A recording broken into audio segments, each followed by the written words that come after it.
ఈ Paris కమ్యూన్కు Poland, Algeria, German వంటి విదేశీ మేధావుల, సైనికుల అండ ఉందన్న సంగతిని కూడా చెబుతుంది ఈ సినిమా.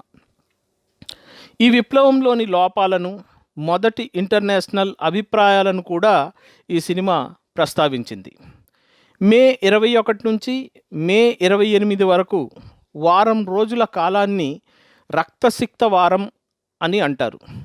చివరి క్షణాల వరకు పోరాటం చేసిన వారిలో 11వ నంబర్ వార్డు కూడా ఒకటి. ఆ వార్డే ఈ సినిమా కథాస్థలం. ప్యారిస్ కమ్యూన్ రక్షణ కోసం 30,000 మంది పురుషులు, స్త్రీలు, పిల్లలు హతులయ్యారు. 40,000 మంది జైలు పాలయ్యారు.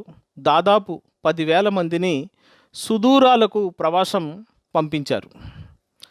అలా ప్రవాసం వెళ్ళిన ఒకానొక అనార్కిస్ట్ నాయకురాలు లూసీ మిషెల్.